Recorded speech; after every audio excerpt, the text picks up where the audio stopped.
High friends, welcome to my blog. संध्याकाळचा time होता, 5:30 वाजले होते. त्यावेळेस फ्रेश वगैरे झाली आणि दिवाबत्ती केली, बाहेर दिवा लावला. आणि माझ्याकडे एक मनी प्लांट होतं बट एक काचाची बॉटल होती. मग माझ्याकडे काचाची बॉटल होती, त्याच्यामध्ये मनी प्लांट लावलं. त्यानंतर स्वयंपाक काय करू कळत नव्हतं. मग सकाळी दूध जास्त घेतलं होतं, त्याच्यामुळं मग शेवाईची खीर केली आणि बटाट्याची भाजी आणि चपात्या असा बेत होता आजचा.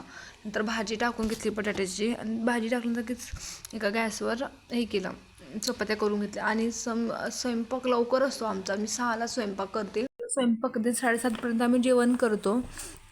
जेवण लवकर होतं आणि स्वयंपाक पण सकाळचा पण टिफिन वगैरे दिला जातो ना, संध्याकाळचा मग लवकर करतो. आणि लवकर म्हणजे थंडी स्टार्ट झाल्यानंतर कंटाळा येतो. नंतर मग भांडे वगैरे साफ करायचं. नंतर मग चपात्या झाल्यानंतर किचन कट्टा साफ केला, गॅस वगैरे सगळं दूध वगैरे उडलं होतं, मग ते साफ करून घेतलं आणि जेवायला घेतलं. भूक लागली होती. मी पण दुपारी कमी जेवण केलं होतं, मग जेवायला घेतलं दोघांना. आणि दोघांनी जेवण केलं आणि भाज्या संपल्या होत्या आणि भाज्या खाली नाही गेल्या मी, म्हणजे भाज्याच नव्हत्या काहीच. नंतर आले आणि भांडी वगैरे साफ केली सर्व.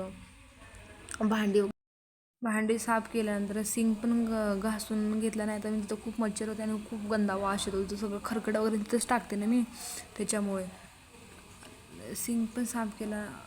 नंतर मी मग खूप दिवस झाले स्क्रब नव्हता केला आणि मग स्क्रब पण केला. भांडे वगैरे साफ केल्यानंतर आणि मी रिफाईंड होतं ते संपलं होतं वॉटरमधलं. मग त्या डिस्पेन्सरमध्ये रिफाईंड टाकून घेतलं आणि दूध वगैरे गरम केलं सकाळसाठी. आणि थोडे ड्रायफ्रूट वगैरे भिजू घातल्यानंतर स्क्रब केला आणि झोप गेली. Good night, bye, thank you. Like, comment, subscribe.